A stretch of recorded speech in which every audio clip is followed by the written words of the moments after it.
Irani imeruhusu meli za China kuanza kupita katika mlango bahari wa Hormuz tangu siku ya Jumatano. Hii ni breaking news kutoka Mashariki ya Kati imetufikia. Jeshi la walinzi wa mapinduzi ya Kiislamu la Irani IRGC limesema siku ya Alhamisi kuwa kikosi chake cha majini kimeruhusu idadi fulani ya meli za China kupita katika mlango bahari wa Hormuz, mlango wa kimkakati, tangu siku ya kuamkia leo. Irani imekuwa ikizuia kwa kiasi kikubwa usafiri wa meli kupita katika mlango huo muhimu tangu kuanza kwa vita dhidi ya Marekani na Israeli mnamo Februari 28. Katika nyakati za amani, njia hiyo hupitisha takribani robo tano ya shehena za mafuta na gesi asilia ya kimiminika LNG duniani pamoja na bidhaa nyingine muhimu. Iliamuliwa hatimaye kuwa idadi fulani ya meli za China zilizoombwa na nchi hiyo zingepita katika eneo hili baada ya makubaliano kuhusu itifaki za Irani na usimamizi wa mlango huo. IRGC ilisema katika taarifa yake upitaji huu ulianza usiku wa kuamkia leo, ikimaanisha Jumatano. Televisheni ya taifa ya Irani iliripoti kuwa zaidi ya meli 30 ziliruhusiwa kupita, ingawa haikufahamika uwazi ikiwa zote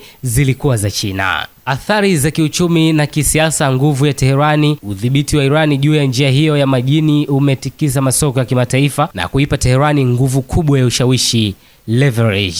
Mtikisiko wa Marekani wakati Irani ikidhibiti mlango huo, Marekani nayo imeweka mzingiro wa kijeshi majini, blockade, kwenye bandari za Irani. Hatua hii ya kuruhusu meli hizo imekuja wakati Rais wa Marekani Donald Trump akiwa ziarani nchini China, ambapo alikutana na Rais Xi Jinping siku ya Alhamisi kwa mazungumzo yaliyohusisha pia vita vya Irani. Mtazamaji, hii ni breaking news na inakuja kuleta sura nyingine katika geopolitiki, hizi siasa za kimataifa ndani ya maisha ya watu. Hakika haya ni maisha ya watu ambao yamezidi kutaabika, lakini ndani yake kuna siasa ambazo zinachezwa kwa kiwango cha juu sana, wakati ambapo Irani anatangaza kumpendelea swahiba wake ama mteja wake mkubwa China kumpitishia meli zake kadhaa katika mlango bahari wa Hormuz. Hii ni taarifa ambayo haikuwa imewekwa wazi. Al Arabiya wamechapisha taarifa hii na kuiweka sawa kwamba Irani ilianza kusaidia meli za China kupita katika mlango huo. Actually ni kuziruhusu, sio kuzisaidia, kwa sababu wao ndio walinzi. Wamekuwa nakabiliana na meli nyingine ambazo zimekuwa zinatumia ubabe katika eneo hili, lakini kwa meli ambazo hazitumii ubabe na zimekuwa zinapita kwa ridhaa yao. Sasa kumbe Irani